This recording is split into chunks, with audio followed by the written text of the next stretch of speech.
ao contrário da noção que a gente já tem a respeito de crônica, estamos, em geral, muito condicionados à ideia da crônica como o texto narrativo, que tem princípio, meio e fim, aquela historinha, e a crônica agora ela vai ter uma mudança. Nós vamos ver como se faz uma crônica argumentativa. E a crônica argumentativa, como o próprio nome já fala, né? Ela tem, obviamente, alguns traços narrativos e traz consigo um ponto de vista sobre algo da realidade. Lembrando que a crônica, em alguns aspectos, ela vai ser de teor crítico da realidade. A crônica não vai precisar necessariamente de ter humor. Isso é importante deixar bem claro. E essa crônica argumentativa que nós veremos, ela não vai tratar necessariamente de um enredo. Ela não terá um enredo. Ela vai ter traços narrativos e ela vai se discorrer como se fosse um texto argumentativo mesmo, mas com mais liberdade.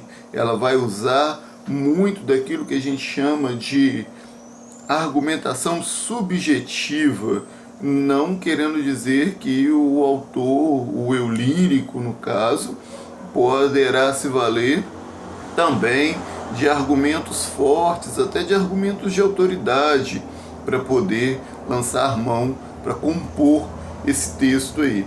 E o texto que nós veremos, a princípio, para poder fazer nossa discussão, é o texto da nossa apostila, da página 88, um texto, né, chamado Vista Cansada.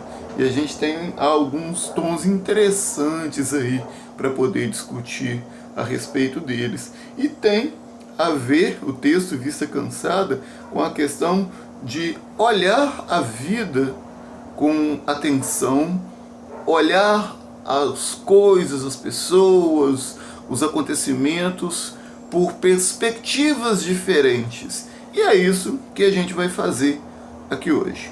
Tá legal? Vamos lá, gente!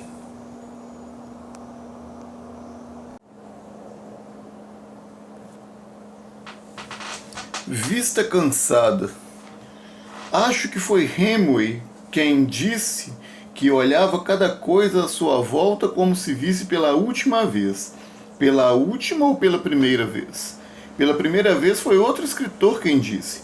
Essa ideia de olhar pela última vez tem algo de deprimente. Olhar de despedida de quem não crê que a vida continua. Não admira que o Hemingway tenha acabado como acabou.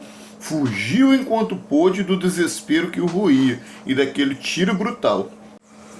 Se eu morrer, morre comigo de certo modo de ver, disse o poeta.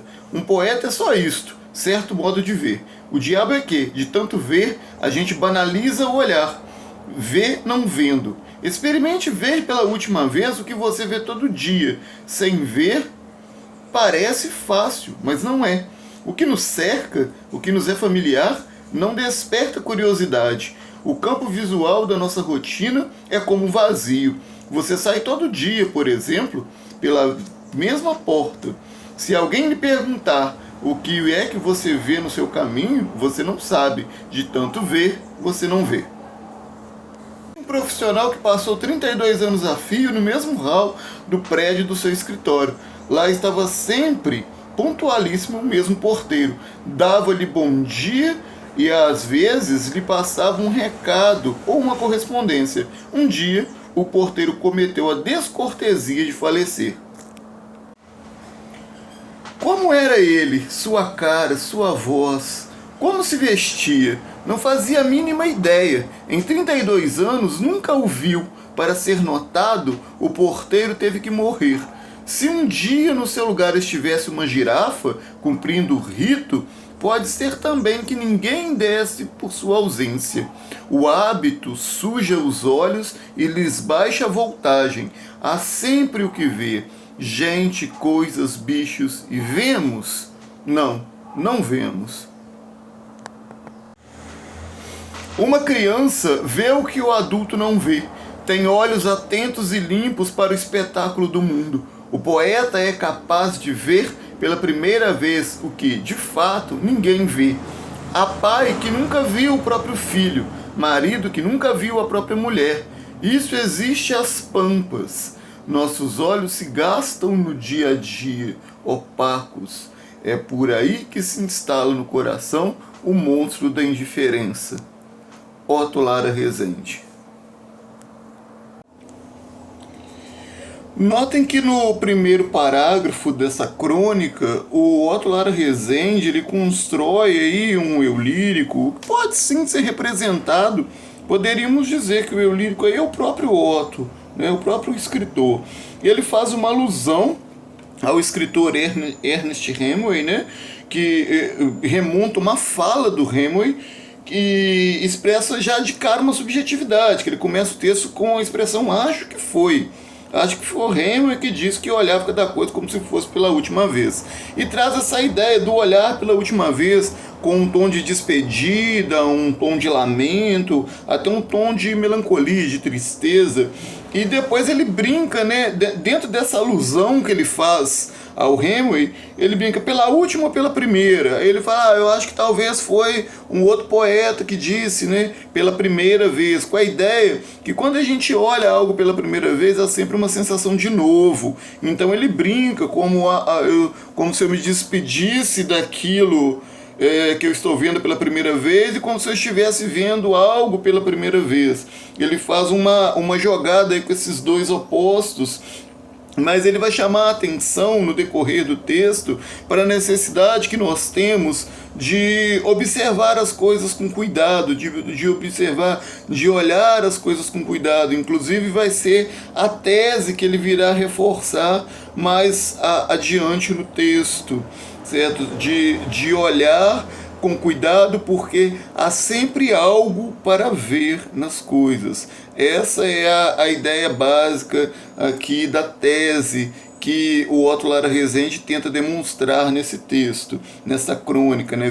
Vista cansada, certo? E ao final desse primeiro parágrafo ele faz uma jogada aí, né, do Hemingway, né, fala que o Hemingway fugiu o quanto pôde do desespero que o ruía e daquele tiro brutal. Ele faz uma referência aí a personalidade, de certa maneira, do Ernest Hemingway, que era uma pessoa que viajava muito, era um homem assim do mundo, de fato, como dizia o Carlos Drummond de Andrade. E quando ele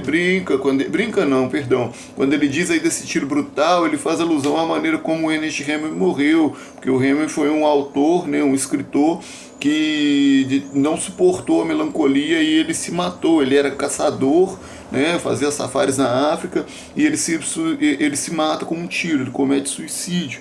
Então, ele parte dessa ideia aí do Hemingway para poder trazer a tese, né, olhar as coisas pela última vez. O que é olhar as coisas pela última vez? Por que devemos fazer isso? Porque há sempre algo a se ver nas coisas, certo? Vamos ao próximo?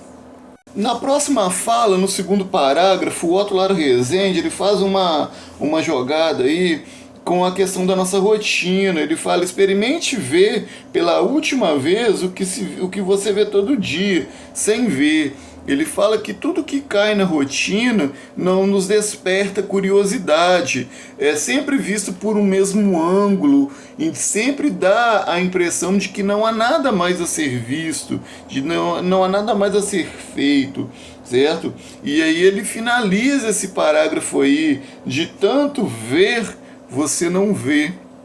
Ele fala aí da rotina e de como nós, ao longo das nossas vivências, vamos esquecendo de perceber as coisas e passamos a não notar mais nada. E para poder ilustrar essa não percepção nossa, do nosso dia a dia, o Otto Lara Rezende, no terceiro parágrafo, ele vai colocar aí a situação de uma pessoa que trabalhava num local, que passava sempre pelo mesmo porteiro, por 32 anos, e de tanto trazer aquela rotina mecânica consigo, passou a não notar, não sabia quem era, qual era a cara dele, até que um belo dia o porteiro faleceu, o porteiro morreu. E só depois dessa morte é que esse porteiro vai ser notado por essa pessoa que chegava nesse prédio. É o que ele vai escorrer no parágrafo seguinte. O quarto parágrafo ele traz essas indagações a respeito do porteiro. Quem era ele, como era sua cara, como era sua voz, como ele se vestia. E aí ele chega à conclusão de que esse homem, ao longo desses 32 anos passando por esse porteiro, nunca notou, né? E aí ele usa uma frase muito boa, muito bonita, muito bacana até, que ele fala: o hábito suja os olhos e lhes baixa a voltagem, no sentido de falar que o hábito tira, né, de nós a percepção, e de tanto passar por aquela rotina maçante, nós passamos a não perceber as coisas direito, não passamos a não perceber as pessoas, o ambiente que nos cerca, né? Isso tem a ver com uma outra crônica que depois a gente vai ver, eu vou comentar um pouco sobre ela. E por final, o Otto Lara Rezende compara a visão do adulto à visão de uma criança, né? Ele diz que a criança vê muito mais que o adulto, isso é uma coisa bastante óbvia. É difícil você ver um adulto que seja muito atencioso com as coisas, como uma criança é. Tanto é que as pessoas costumam brincar, falar que a criança presta atenção em duas conversas ao mesmo tempo, né? Então, ele diz que a criança tem uma atenção a mais a olhar as coisas, ele tem uma atenção, a criança tem uma atenção limpa para poder olhar as coisas, né? Aí ele fala de algumas coisas, né? Que o marido não nota, o pai não nota o filho, o marido não nota a mulher não nota o marido, e por aí vai. E ele fala que os nossos olhos ficam gastos, e ele vem reforçar a tese que eu disse para vocês lá do início, lá do primeiro parágrafo, que ele diz que de tanto ver, a gente não vê. A gente vai perdendo essa capacidade, né, de olhar, de enxergar as coisas. E essa é a grande sacada aí do Otto Lara Rezende nessa crônica argumentativa, certo? E com isso ele encerra o texto, ok, gente? Aí, para nós, eu vou deixar para vocês as atividades referentes a esse texto, essa crônica argumentativa, que estão na página 89 e na página 90. Inclusive na página 90 tem um breve histórico aí a respeito do Ernest Hemingway, que foi o autor ao qual o Otto Lara Rezende faz alusão no início da nossa crônica que nós acabamos de ver, tá beleza?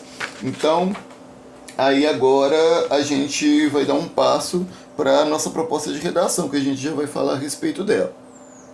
Bom, gente, vocês vão perceber que para poder construir uma crônica argumentativa, a estrutura do texto será uma estrutura mais livre. Ela poderá ser uma estrutura feita em 4 parágrafos, 5 parágrafos, 6 parágrafos. É possível colocar alguns traços de micronarrativas dentro desse texto. É importante vocês notarem que sempre vai surgir um assunto da realidade, um assunto em comum que vai chamar atenção aí para vocês nesse aspecto. E esse assunto vai ser desenvolvido ao longo de traços assim que vão misturar objetividade e subjetividade. Mas é importante lembrar que na crônica argumentativa vocês poderão usar sim da argumentação subjetiva, tudo bem? Então, o nosso ponto de destaque aqui é a nossa seção Língua Viva, para completar nossa atividade, na página 92, que fala sobre essa questão da banalização do olhar, do desgaste do olhar, de como a rotina vai eliminando das pessoas essa capacidade de perceber. Afinal, será que é a rotina mesmo? Como as pessoas se deixam cair nessa não percepção? Eu enxergo tudo como se fosse sempre o mesmo, não há novidade nas coisas, ou sou eu que não quero ver mais novidade nas coisas? Então são elementos que vocês deverão pensar a respeito nessa proposta de redação.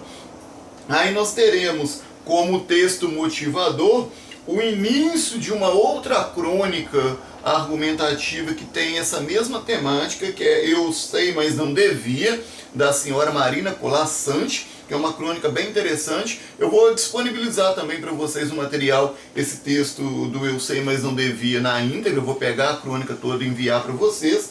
vocês terão acesso a ela. E a proposta nossa é o seguinte, é justamente isso, desenvolver uma crônica argumentativa falando sobre essa questão da banalização do olhar, como a gente vai caindo na rotina e não percebendo mais as coisas, não percebendo mais as pessoas. Esse texto da Eu Sei Mas Não Devia, da Marina Colassante, é um texto muito bom, muito poderoso a respeito dessa temática. Quem tiver alguma dúvida também, fica à vontade para perguntar. Então, a nossa proposta gira aí em torno dos temas abordados, que basicamente vai se desdobrar em 2 tópicos aí na página 93, que já traz meio que orientado para nós. Todo mundo quer falar, mas ninguém quer ouvir, que tem a ver com essa não percepção. Passa pela noção de apatia ou da empatia, né? A apatia quando eu não me coloco no lugar do outro, né? A empatia é justamente o contrário, é quando eu vejo o outro, quando eu enxergo, quando eu percebo o outro e consigo me colocar no lugar dele. E então, o tópico 2 aqui, que é atitudes vividas por nós que externam a banalização do nosso cotidiano. Aí vocês se mirariam aí naquela noção que a gente falou de tipos de argumentos com base em exemplificação ou fatos concretos. Vocês podem usar exemplos concretos aí. Isso na nossa realidade está cheio de como a gente não percebe as coisas, como a gente não percebe os outros, né? E aí vocês vão poder trabalhar ao longo da página 93, tem o restante aí das orientações. Eu não vou ler todas, deixar vocês lerem primeiro, trabalhar direitinho vocês com a proposta, e aí depois as eventuais dúvidas vocês podem pegar para poder perguntar. A questão é, recapitulando aí para a nossa crônica argumentativa, ela tem uma estrutura mais livre do que aquela noção de introdução, desenvolvimento e conclusão. Ela segue essa noção de introdução, desenvolvimento e conclusão. O desenvolvimento do texto segue esse norte, esse rumo, essa ideia, mas não é com aquela ideia rígida que nós vimos num texto argumentativo. Um parágrafo para a introdução, 2 ou 3 parágrafos para o desenvolvimento e um parágrafo para a conclusão. A gente pode ter um texto mais solto, mais despojado, com menos parágrafos, com mais parágrafos. A ideia do parágrafo é concentrar os subassuntos, né, os subtemas, de maneira mais compartimentada, até para poder organizar as nossas ideias. Mas a crônica narrativa ela vai ter essa diferença e ela vai ter essa possibilidade de mais liberdade ao se compor. Vocês terão uma tese para poder defender. O nosso tema é esse, a banalização do olhar, como as pessoas deixam de perceber as coisas ao redor. Pensem por que isso acontece, quais são as razões que levam a gente a agir dessa maneira depois de um certo tempo. Pensem, portanto, em causas, né? E vejam quais são as consequências. Isso leva a gente a que tipo de atitudes, quais são os fatos que vão acontecer como decorrência disso. Se quiserem procurar mais textos, outros autores que digam sobre esse tema, fiquem à vontade para buscar argumentos de autoridade, para buscar exemplos.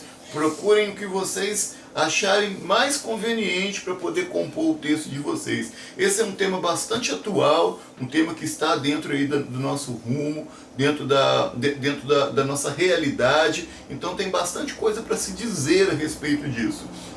Continuando, a outra característica, então, só para reforçar, subjetividade é uma característica também, não esquecer, tá, gente? Manter o uso da norma culta, manter a linguagem formal, não se esquecer disso. E por final, para quem quiser aí, se fica como uma ideia de um desafio, né? Tentar trabalhar a criação de um título bem interessante para o texto de vocês. Vamos ver como vai ficar esse trabalho. A gente se vê lá, eu aguardo as redações e para poder fazer essa correção e esses comentários com vocês, assim que vocês mandarem eu já consegui corrigir.